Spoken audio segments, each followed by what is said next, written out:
To our online education platform career makeup for academics.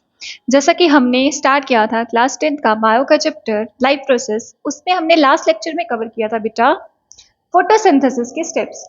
आज हम देखेंगे कैसे फोटोसिंथेसिस का मैकेनिज्म जो है वो एक प्लांट के अंदर, लीव्स के अंदर होता है। हमने क्या देखा था लास्ट लेक्चर में कि प्लांट क्या करता है, by using carbon dioxide plus water in presence of sunlight and chlorophyll क्या बनाता था, ग्लूकोज C6H12O6 और साथ में किसकी लिबरेशन होती थी, ऑक्सीजन की। ठीक है, तो क्या था हमने पढ़ा, the process of photosynthesis is a complicated oxidation reduction process. क्या कैसा प्रोसेस है ये, ऑक्सीडेशन रिडक्शन प्रोसेस। जैसे यहाँ पे क्या हो रहा है आप देख सकते हैं, कार्बन डाइऑक्साइड जो है वो रिड्यूस्ड होके क्या दे रही है, वो रिड्यूस्ड होके ग्लूकोज दे रही है, और वाटर जो है वो ऑक्सीडाइज्ड होके क्या दे रहा है, ऑक्सीजन दे रहा है। ठीक है, the mechanism ultimately resulting in oxidation of water and reduction of carbon dioxide, जो मैंने आपको बताया। The mechanism of photosynthesis consist of two phases, light reaction and dark reaction. Light reaction ऐसी रिएक्शन होगी जो लाइट के ऊपर डिपेंड करेगी, ठीक है, जिसको होने के लिए लाइट की नीड रहेगी हमें, और डार्क रिएक्शन वो होगी जो लाइट के ऊपर डिपेंड नहीं करेगी। लाइट रिएक्शन में हमारे पास जो प्रोडक्ट बनेगा, एंड प्रोडक्ट वो होगा ऑक्सीजन, और डार्क रिएक्शन में हमारे पास क्या निकलेगा, ग्लूकोज। अब ये प्रोसेस जो है फोटोसिंथेसिस का मैकेनिज्म, ये कहाँ पे होगा, ये होगा प्लांट के लीफ के अंदर। एक ऑर्गेनेली है क्लोरोप्लास्ट, ये स्ट्रक्चर है क्लोरोप्लास्ट का, थैलाकॉइड्स और स्ट्रोमा। ये क्लोरोप्लास्ट का आउटर मेम्ब्रेन है, ये इनर मेम्ब्रेन है, और ये वाला है स्ट्रोमा, और ये वाला है थैलाकॉइड। अब स्ट्रोमा में क्या होगा, डार्क रिएक्शन। जो डार्क रिएक्शन होगी वो कहाँ पे होगी, स्ट्रोमा के अंदर। ठीक है, डार्क रिएक्शन जो है वो कहाँ पे होगी, स्ट्रोमा के अंदर, और लाइट रिएक्शन जो है वो कहाँ पे होगी, थैलाकॉइड्स के अंदर। ठीक है, अब हम पढ़ते हैं लाइट रिएक्शन के बारे में। Light reaction is a light dependent process which includes a series of events such as a light absorption, hydrolysis. क्या होगा लाइट रिएक्शन में, सबसे पहले एब्जॉर्प्शन होगी, किसकी एब्जॉर्प्शन होगी, सनलाइट की। जैसे ही सनलाइट की एब्जॉर्प्शन होगी तो क्या होगा लाइट रिएक्शन में, फर्स्ट है एक्टिवेशन ऑफ क्लोरोफिल। क्या होगा, activation of chlorophyll. Chlorophyll activate हो जाएगी, और उसके बाद फिर सेकंड स्टेप में क्या होगा, फोटोलाइसिस ऑफ वाटर। क्या होगा, फोटोलाइसिस ऑफ वाटर। ठीक है, फोटोलाइसिस ऑफ वाटर होगी। फोटोलाइसिस का मतलब हो गया, photo means light, lysis mean breakdown. Water का ब्रेकडाउन होगा जिसको हम हाइड्रोलिसिस भी कह सकते हैं। और साथ ही साथ क्या होगा, रिलीज ऑफ ऑक्सीजन और formation of ATP and NADPH. ATP क्या होता है, ATP is the energy currency of the cell, जिसको हम बोलते हैं energy currency of the cell. Cell जो होता है अपने बाकी जितने भी फंक्शंस परफॉर्म करने के लिए एनर्जी किस फॉर्म में यूज करता है, एटीपी की फॉर्म में। एडेनिन, क्या एब्रिविएशन क्या है एटीपी की, एडिनोसाइन ट्राइफॉस्फेट, एडिनोसाइन ट्राइफॉस्फेट। और एनएडीपीएच क्या है, nicotine amide adenine dinucleotide phosphate. ये दोनों क्या है, ये क्या है, एनएडीपीएच, ये एक इलेक्ट्रॉन डोनर है। ठीक है, सेल डोनर। तो क्या हमने कहा, एटीपी क्या है, it is the energy currency of the cell.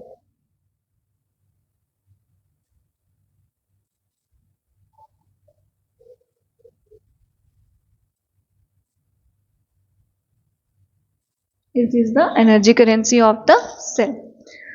अब साथ में हम देखते हैं, the light reaction of photosynthesis initiates only when it is supplied with the light energy. और वो कब होगी, जब उसको हम क्या करेंगे, स्टार्ट ही कब होगा, जब लाइट एनर्जी जो होगी वो प्लांट पे पड़ेगी। The photo system is arrangement of pigments including chlorophyll with thylakoids. अब ये सारा का सारा जो लाइट रिएक्शन का प्रोसेस है ये कहाँ पे होगा, ये सारा का सारा होगा फोटो सिस्टम के अंदर। फोटो सिस्टम क्या है, जिसमें क्लोरोफिल होगा किसके साथ, थैलाकोइड्स के साथ। The light reaction occurs in a thylakoids of the chloroplast when the lights hit chlorophyll A, get excited to a higher energy state followed by the series of reactions. This energy is converted into the energy molecules ATP and NADP by using photosystem 1 and photosystem 2. दो type के system होंगे, photosystem 1 और photosystem 2. अब जैसे हमने पढ़ा था कि फोटोसिंथेसिस में क्या होता है कि light energy of the sun get converted into the chemical energy, तो ये वही है, ठीक है। जब ये एटीपी और NADPH में कन्वर्ट हो जाएगी तो ये केमिकल फॉर्म इसकी आ जाएगी एनर्जी की। तो this energy is converted into the energy molecule ATP and NADPH, जिसको प्लांट क्या करेगा, बाकी प्रोसेसेस में यूज करेगा अपने फंक्शंस में। और साथ में क्या हो जाएगा फिर, hydrolysis of water takes place and releases oxygen, ठीक है। हम पढ़ेंगे नेक्स्ट यहाँ पे लाइट रिएक्शन में क्या होगा। स्टेप फर्स्ट क्या होगा, सबसे पहले अब्जॉर्प्शन हो जाएगी और एक्टिवेशन ऑफ क्लोरोफिल। नेक्स्ट आ जाएगा फोटोलाइसिस ऑफ वाटर, जैसे H2 ब्रेक डाउन होकर क्या करेगा, hydrogen plus OH negative ions देगा। क्या होगा हमारे यहाँ पे, H2O ब्रेक डाउन होकर क्या कर रहा है, H positive plus oxygen plus electron जो है वो देगा, ठीक है। अब साथ में NADP सेल में प्रेजेंट है, तो वो क्या करेगा, एक हाइड्रोजन जो है, जो यहाँ पे हाइड्रोलिसिस से हमारे पास एक प्रोटॉन आया, इसको रिसीव करेगा और क्या बनानेगा, रिड्यूस्ड होके NADPH, nicotine amide adenine dinucleotide phosphate, ठीक है। अब उसके साथ नेक्स्ट स्टेप में क्या होगा, नेक्स्ट स्टेप थर्ड में ADP, एडेनिन क्या था हमारे पास, एडिनोसाइन डाइफॉस्फेट जो होगा वो ये इलेक्ट्रॉन को लेगा जो हाइड्रोलिसिस से आया था, इसको रिसीव करके क्या बनाएगा, ATP। ATP क्या होता है, एडिनोसाइन ट्राइफॉस्फेट। इसमें कितने फॉस्फेट ग्रुप्स होंगे, कितने फॉस्फेट के एटम्स होंगे, 3, और इसमें कितने होंगे, 2। Adenosine diphosphate, di means 2, tri means 3 phosphate, okay. अब हमारे पास क्या निकला, ATP बन निकली, एंड प्रोडक्ट इसका NADPH। ये क्या है, एसिमिलेटरी पावर्स। इसका एसिमिलेटरी का मतलब क्या होता है कि जो सेल होगा वो इनको बाकी अपने फंक्शंस परफॉर्म करने में यूज करेगा इस एनर्जी को। और ऑक्सीजन हमारे पास क्या निकला, हमने क्या पढ़ा था स्टार्टिंग में लाइट रिएक्शन में, हमारे पास क्या निकलता है, ऑक्सीजन जो हमारा इसमें एंड प्रोडक्ट निकलेगा, ओके। अब नेक्स्ट हम देखते हैं पूरा मैकेनिज्म ऑफ फोटोसिंथेसिस, कैसे ये पूरा जो है वो इनसाइड द क्लोरोप्लास्ट होता है। जैसे आप देख सकते हैं यहाँ पे लाइट एनर्जी जो है वो गिर रही है कहाँ पे, थैलाकोइड्स के ऊपर, लाइट एनर्जी कहाँ गिरी, सबसे प्लांट के ऊपर। प्लांट के अंदर कौन सा पिगमेंट प्रेजेंट है, क्लोरोफिल। अब उसमें क्या प्रेजेंट है, ये थैलाकोइड्स क्लोरोप्लास्ट के अंदर, ठीक है। तो यहाँ पे क्या हो रहा है, इसके अंदर गिर रही है और यहाँ पे क्या हो रहा है, लाइट रिएक्शन हो रही है। जैसे H2O जो है वो कहाँ पे उभरा जा रहा है, ग्राना के अंदर। ये थैलाकोइड्स है और इस पूरे को क्या बोलते हैं, ग्राना, ठीक है। जैसे थैलाकोइड्स एक दूसरे के ऊपर स्टैग्ड होते हैं ना, इस पूरे को हम बोलते हैं, अरेंजमेंट को बोलते हैं ग्राना, ठीक है। अब उसके बाद क्या लिबरेट होगा, यहाँ पे हमारे पास ऑक्सीजन जो है वो लिबरेट होगी, ऑक्सीजन जो है वो निकल रही है यहाँ पे। अब साथ ही साथ क्या निकल रहा है हमारे पास यहाँ पे, ATP और NADPH। अब ये जो हमारे पास एसिमिलेटरी पावर्स है, अब ये कहाँ पे यूज होंगी, ये होंगी डार्क रिएक्शंस में, और इसको यूज करके क्या बनेगा हमारे पास, ग्लूकोज बनेगा। क्या निकलेगा इसका एंड प्रोडक्ट, ग्लूकोज, ठीक है। अब यहाँ पे क्या होगा, कार्बन डाइऑक्साइड का यूज होगा, उसको यूज करके वो जब कैल्विन साइकिल में एंटर करेगी तो क्या हमारे पास आएगा, ग्लूकोज, जो प्रोडक्ट होगा इन प्रोडक्ट इसका डार्क रिएक्शन का, और वो होगी कहाँ पे, स्ट्रोमा के अंदर। कहाँ पे होगी, स्ट्रोमा के अंदर। हम देखते हैं dark reaction is also called as a carbon fixing reaction. It is a light independent, इसको होने के लिए लाइट की जरूरत नहीं है। It is a light independent process in which the sugar molecules are formed from the carbon dioxide and water molecules. The dark reaction occurs in the stroma of the chloroplast। कहाँ पे होगी ये, inside the stroma of the chloroplast, where they utilize the products of the light reaction। जो हमारे पास ATP और NADPH बना था उसको वहाँ पे यूटिलाइज करके कैल्विन साइकिल में एंटर हो जाएगा, और हमारे पास और साथ ही में कार्बन डाइऑक्साइड एंटर होगा, और क्या निकलेगा बाहर, फिर हमारे पास glucose. Plants capture the carbon dioxide from the atmosphere through the stomata and proceed to Kelvin cycle. अब वो कहाँ से लेंगे कार्बन डाइऑक्साइड? थ्रू स्टोमाटा, हमें पता है जहाँ से प्लांट्स के अंदर gaseous exchange structure specialise present होता है उसको हम क्या कहते हैं? Stomata. In the Kelvin cycle, the ATP and NADPH formed during the light reaction drives the reaction and convert the 6 molecular carbon dioxide into the 1 sugar molecule. ठीक है. अब उसके बाद क्या होगा कि जो कार्बन डाइऑक्साइड के मॉलिक्यूल्स हैं वो किसमें कन्वर्ट हो जाएंगे? 6 मॉलिक्यूल्स हैं. जब हमारे पास बैलेंस केमिकल रिएक्शन आती है कैसे होती है? कैसे लिखते हैं balance? CO2 plus water 6H2 और 6 प्लस ऑक्सीजन है. यहाँ पे 6 मॉलिक्यूल्स हो जाते हैं. तो यहाँ पे जब इसको बैलेंसिंग करते हैं तो यहाँ पे 6 लगाते हैं. तो यहाँ पे इसका यही मतलब है कि convert 6 molecules of carbon dioxide into the 1 sugar molecule. ठीक है. यहाँ पे शुगर मॉलिक्यूल एक ही होगा. ओके.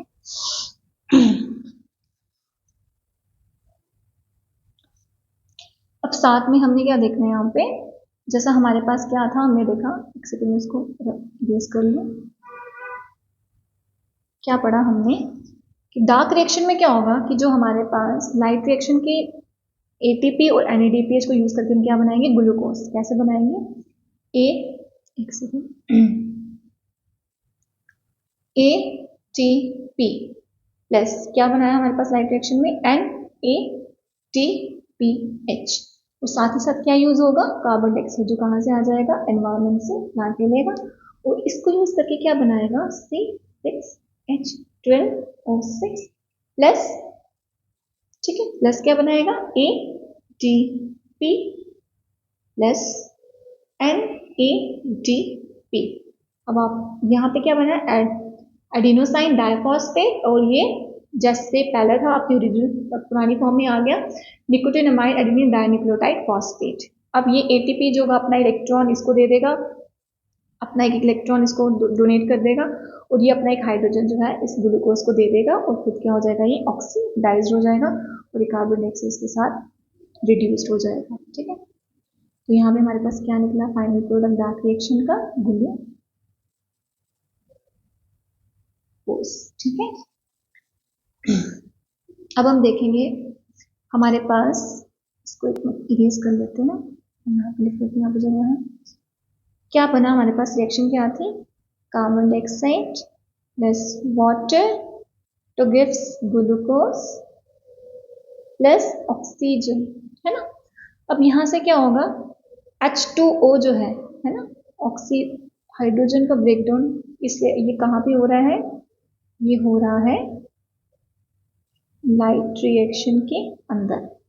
अब CO2 से ग्लूकोज बन रहा है, ये कहाँ पे हो रहा है? ये हो रहा है डार्क रिएक्शन के अंदर, है ना. ये कहाँ हो रहा है? डार्क रिएक्शन के अंदर हो रहा है. ठीक.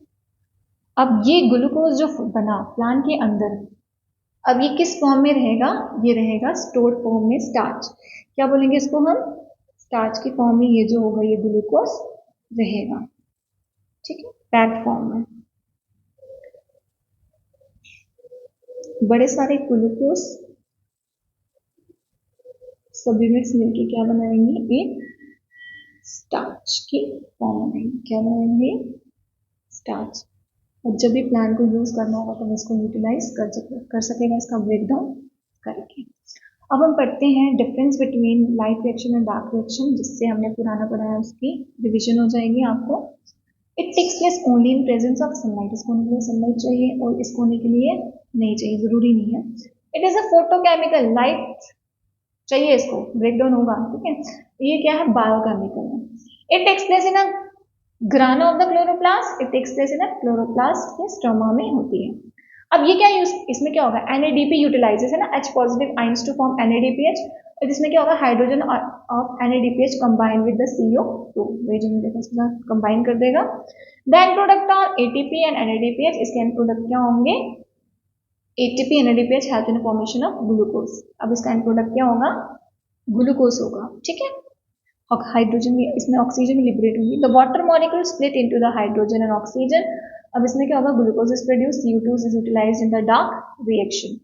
Photolysis occur in PS second, photosystem second. और इसमें फोटोलाइसिस नहीं होगी, इसमें simply direction formation of glucose होगी। ओके, आज के लिए इतना ही, यहाँ पे हमारा टॉपिक खत्म होता है। नेक्स्ट लेक्चर में हम आपके लिए लेके आएंगे डाइजेशन और हेटेरोट्रॉपिक न्यूट्रिशन, जो उसमें उसी के अंदर आ जाता है हमारा डाइजेशन का पोर्शन। सो अभी के लिए अपना ध्यान रखिए।